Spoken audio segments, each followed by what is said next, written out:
आज का बच्चों हमारा टॉपिक है डेवलपमेंट का ही चल रहा है। It's a part 3। Okay, in development it's a part 3। आपका इकोनॉमिक्स का चैप्टर है बच्चों। देखो, मैंने आपको इंडिविजुअल डेवलपमेंट के बारे में डिस्कस किया था। इंडिविजुअल डेवलपमेंट जो कि मेरे फर्स्ट लेक्चर का टॉपिक है बच्चों, उसमें एक व्यक्ति केवल पैसे के बारे में, इनकम के बारे में नहीं सोचता, वो बहुत सारे एस्पेक्ट के बारे में सोचता है। वो एस्पेक्ट क्या हो सकते हैं बच्चों? Respect, freedom, equality and better environment. देखो बेटे, जब हम इंडिविजुअल डेवलपमेंट के बारे में बात करते हैं तो हम बात कर रहे हैं कि एक व्यक्ति इनकम से ज्यादा, इनकम तो इंपॉर्टेंट है नो डाउट, इनकम के अलावा ऐसे कौन से फैक्टर्स हैं जो इक्वली इंपॉर्टेंट है?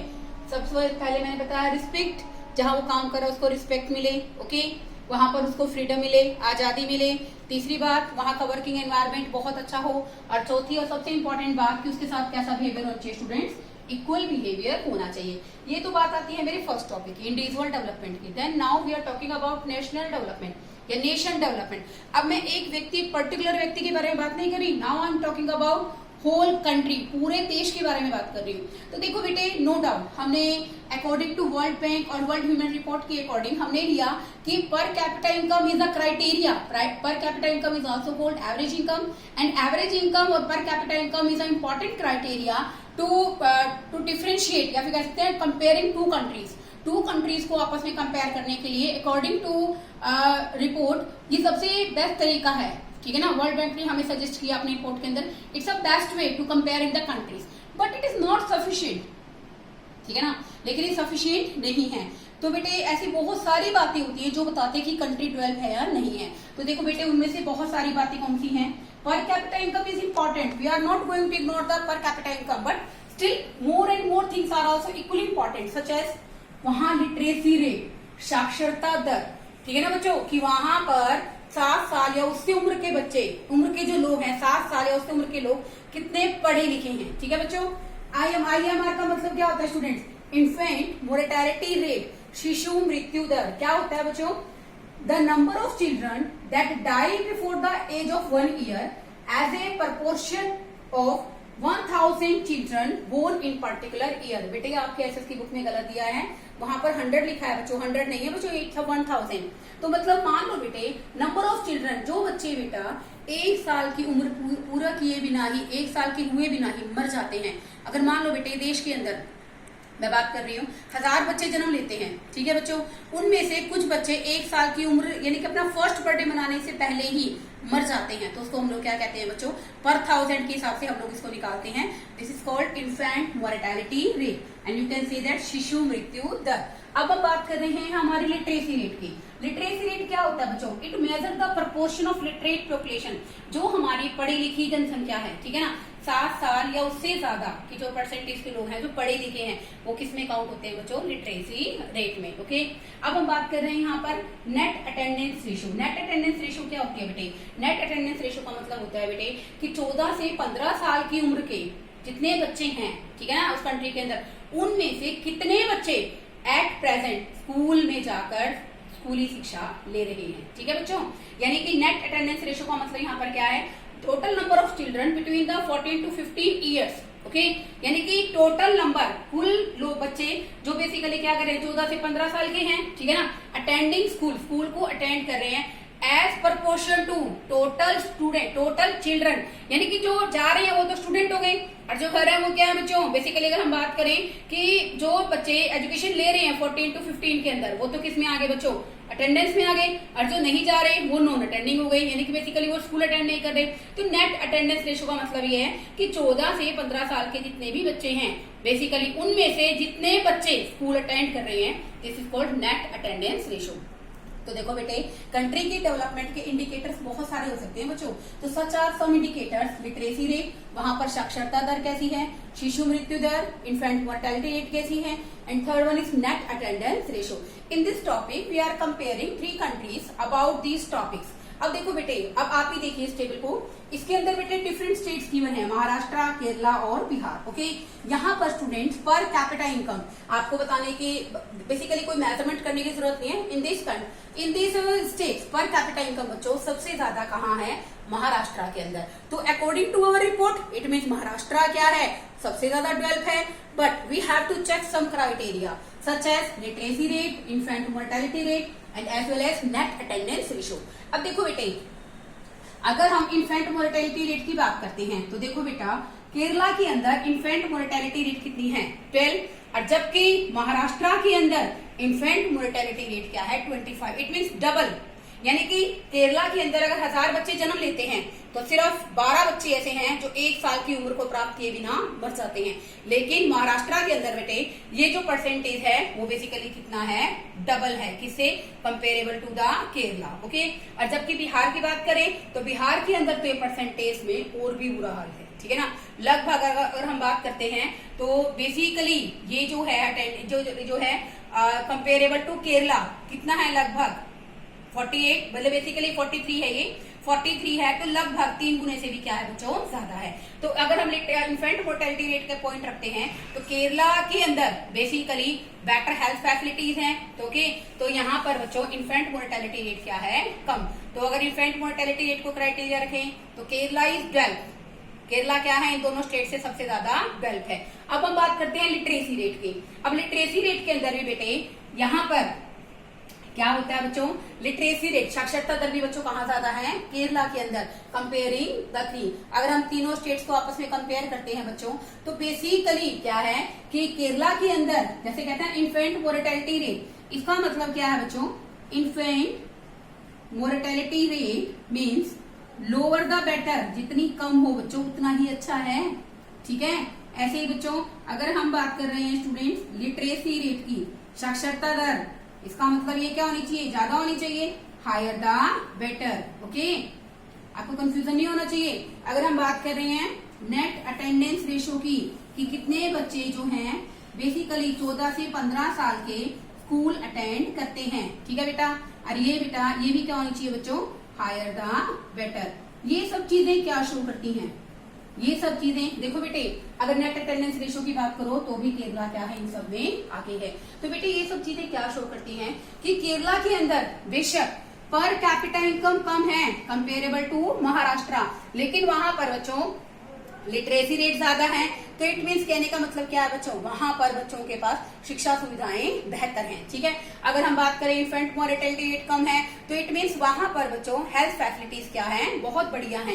नेट अटेंडेंस की बात करें तो वहां के लोगों का जो एजुकेशन है उसके लिए जो एटीट्यूड है वो काफी पॉजिटिव है। When we are talking about the Bihar, Bihar के अंदर देखो बेटे लिटरेसी रेट बहुत कम है, इट्स जस्ट 62%, और net attendance ratio 14 to 16 year की बात करते हैं, 15 ईयर्स की हम बात कर रहे हैं तो सिर्फ कितना है 35। अगर इमेजिनेशन करो बच्चों, अगर आप हरियाणा में ना रहकर बेसिकली अगर आप कहाँ रह रहे होते, बिहार में रह रहे होते, तो आप आज स्कूली शिक्षा के अधिकारी नहीं होते। ठीक है, तो बेटे इन चीजों को हम लोग कंपेयर करेंगे। तो देखो बेटे जो हमारा नेक्स्ट टॉपिक है बच्चों वो है पब्लिक फैसिलिटीज, यानी कि बेसिकली अगर हम बात करते हैं सार्वजनिक सुविधाएं जो हमें सरकार की तरफ से मिलती है आम जनता को।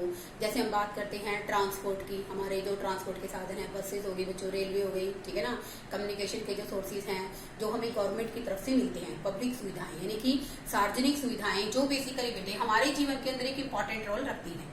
ठीक है बेटे, अब हम बात कर रहे थे इसी रेलिवेंसी के अंदर कि अगर हम बात करते हैं महाराष्ट्र और केरला की, तो मैंने बताया ना आपको स्टूडेंट्स कि महाराष्ट्र के अंदर पर कैपिटा इनकम क्या है बच्चों, बहुत ज्यादा है, लेकिन फिर भी केरला से वो काफी पीछे हैं। क्यों है पीछे, क्योंकि देखो बेटे no doubt per capita income in Maharashtra is greater than the Kerala, but अगर हम पब्लिक सर्विसेज के बारे में बात करते हैं या हम बात करते हैं कि बेसिकली कि वहां पर वहां की जनता को सुविधाएं कैसे मिल रही हैं, एजुकेशन के क्षेत्र में कैसी है, लिटरेसी रेट कितना है, आपने भी देखा लिटरेसी रेट क्या है, केरला के अंदर ज्यादा है। इन्फेंट मोर्टेलिटी रेट की बात करें तो केरला के अंदर सबसे कम है, और अगर हम बात करते हैं नेट अटेंडेंस रेशो की तो वो भी केरला के अंदर क्या है बच्चों, ज्यादा। तो बेटे ये सारी ऐसी सुविधाएं, शिक्षा की सुविधाएं हैं, हॉस्पिटल की सुविधाएं हैं जो सरकार से हमें मिलती है, वो सारी क्या है बेटे, सारी की सारी हमारी पब्लिक यूटिलिटी सर्विसेज होती हैं। तो देखो बेटे अगर हम बात करते हैं, इसमें एक बेटा इंपॉर्टेंट क्वेश्चन अराइज होता है जो आपके सीबीएसई में पिछले साल भी, इस साल भी आया था 2020 में,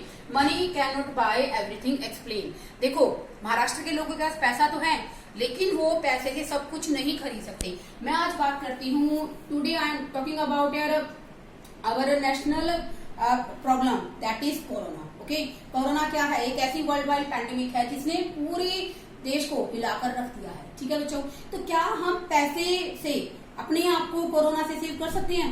नो डाउट, बिल्कुल भी नहीं कर सकते। अगर आपकी लोकेलिटी में रहने वाले जो लोग हैं वो अपने आप को कोरोना से बचाने के लिए किसी भी तरह से कोई भी कदम नहीं उठाते हैं। तो देखो बेटे, पैसा हमें कोरोना से संक्रमित होने से नहीं बचा सकता, ठीक है ना। यही तो बात है कि money can not buy everything, पैसे से आप सब कुछ नहीं खरीद सकते। देखो बेटे, नो डाउट पैसा इंपॉर्टेंट है, ठीक है ना, हमारे डेली रूटीन की एक्टिविटीज के लिए, नो डाउट हमें सर्वाइव करने के लिए we have required money, but money can not buy everything. Why? Because with the help of money we can not get pollution free environment. Now we are getting due to corona, आप सबको पता है कि basically government के instructions के according हम लोग घर हैं, तो हम पब्लिक फैसिलिटीज गवर्नमेंट हमें प्रोवाइड नहीं करा पा रही है। हम अपने जो प्राइवेट व्हीकल्स है उनका हम लोग यूज नहीं कर रहे हैं। दिल्ली के अंदर भी पोल्यूशन क्या हो गया, काफी कम हो गया है, ठीक है बच्चों। तो ये सब क्या है, स्टेप्स हैं जो गवर्नमेंट ले रही है, ठीक है ना, कोरोना से हमें प्रोटेक्शन प्रोवाइड करने के लिए। तो क्या ये स्टेप हम पैसे की सहायता से ले सकते हैं? नहीं भाई, ये स्टेप हम लोग जनरल अवेयरनेस से भी ले सकते हैं। ओके, अब देखिए, पोल्यूशन फ्री एनवायरनमेंट पैसा हमें खरीद कर नहीं दे सकता। दूसरी बात, अनअडल्टर्ड मेडिसिन, बिना मिलावट की दवाइयां, वो भी हमें पैसा नहीं दे। अगर जो फार्मास्यूटिकल कंपनीज हैं जो सारी की सारी मिलावट करती हैं, तो आपके पास ऐसा कौन सा ऑप्शन बच जाएगा कि आपको दवाइयां लेनी और आप बिना मिलावट की दवाइयां ले सकते हो? ऑब्वियसली नहीं ले सकते। जब सारी फार्मास्यूटिकल कंपनीज मिलावट करेगी, then you have to purchase unadulterated medicine, आप नहीं खरीद पाओगे। आपको कौन सी मेडिसिन ही मिलेंगी जो क्या है, मिलावटी है, ठीक है ना। तो यहाँ पर स्टूडेंट, ये अनअडल्टर्ड आपको समझाने के लिए था, इट्स अडल्टर्ड मेडिसिन, यानी कि अगर आप चाहो कि आपको क्या मिले, अडल्टर्ड का मतलब क्या होता है बच्चों, मिलावटी, ठीक है ना।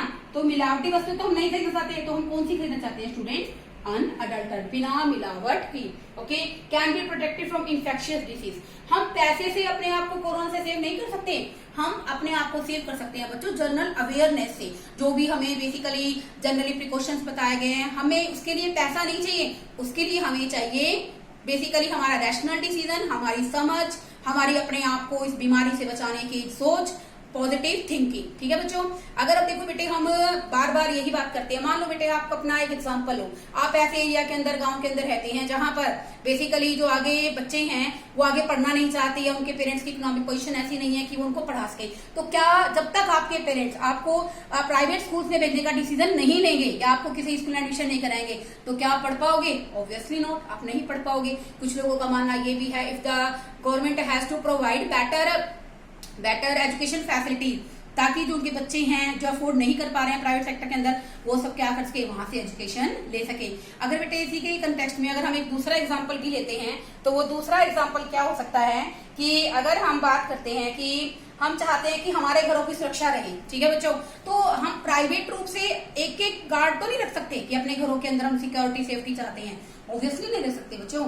लेकिन कलेक्टिव फॉर्म के अंदर सामूहिक रूप से हम उस कॉलोनी की सुरक्षा के लिए एक गार्ड को नियुक्त कर सकते हैं। तो बेटे ऐसी जो सामूहिक सुविधाएं हैं जो हमें क्या मिलती हैं, सरकार से भी मिलती है, और हम अपने निजी रूप से अपने पैसे के द्वारा इन सब चीजों को खरीद सकते हैं, लेकिन सब चीजें पैसे से नहीं खरीदी जा सकती। तो बेटे काफी इंपॉर्टेंट क्वेश्चन है जो मैंने यहाँ डिस्कस किया है। अब हम दोबारा केरला और महाराष्ट्र की बात करते हैं। तो केरला के अंदर बेसिकली पब्लिक के पास पर कैपिटा इनकम कम है कंपेरेबल टू महाराष्ट्र, लेकिन बच्चों वहां पर बेटर हेल्थ फैसिलिटीज हैं, बेटर एजुकेशन फैसिलिटीज हैं, गवर्नमेंट अच्छे स्कूल्स हैं, कॉलेजेस हैं और गवर्नमेंट हॉस्पिटल्स हैं, जो कहीं ना कहीं अगर हम बात करते हैं ह्यूमन डेवलपमेंट के लिए क्या है, इंपॉर्टेंट है। You all know that human development क्या होता है, इंसान का विकास। इंसान का विकास कब होता है बच्चों, जब उसको बेटर हेल्थ फैसिलिटीज मिलती है, बेटर एजुकेशन फैसिलिटीज मिलती है, ऑन द जॉब ट्रेनिंग मिलती है, ताकि उसकी जो स्किल है, उसकी जो एक्सपर्टनेस है, उसको वो बढ़ा सके, ठीक है।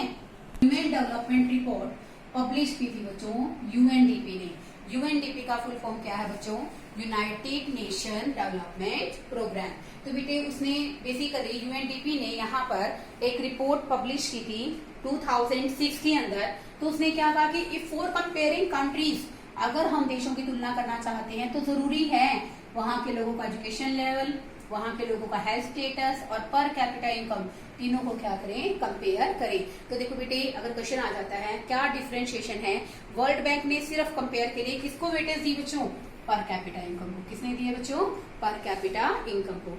लेकिन बच्चों जो यूएनडीपी की रिपोर्ट, ह्यूमन डेवलपमेंट रिपोर्ट दी है उन्होंने 2006 के अंदर, वो किस किस को दे रहे हैं वेटेज, एजुकेशन लेवल को भी, हेल्थ फैसिलिटीज को भी और पर कैपिटा इनकम। इसका मतलब जो हमारे यूएनडीपी की रिपोर्ट है एचडीआई की, बेसिकली उसके वो क्या है, ज्यादा वाइडर है क्योंकि वो सारे एरिया को कवर कर रही है डेवलपमेंट के लिए।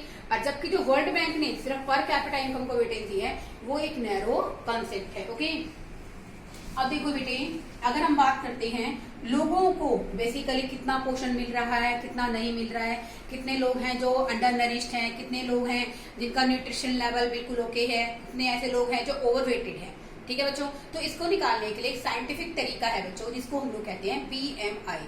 बीएमआई का मतलब होता है बेटे बॉडी मास इंडेक्स। ओके, अब देखो, if you find out the people are nourished, under nourished और ओवरवेट, यानी कि लोग क्या हैं, पोषित हैं, अल्प पोषित हैं, पोषण नहीं मिल रहा है, और ओवरवेटेड अति भारित, यानी कि जिनका वजन क्या है, बहुत ज्यादा है।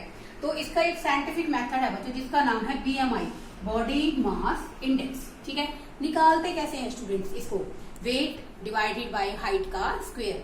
वेट जितना होगा उतना आप रख दोगे बच्चों, और जितना हाइट होगी बेटे उसका स्क्वायर करके डिवाइड करोगे तो हमारा क्या आ जाएगा students, BMI, body mass index.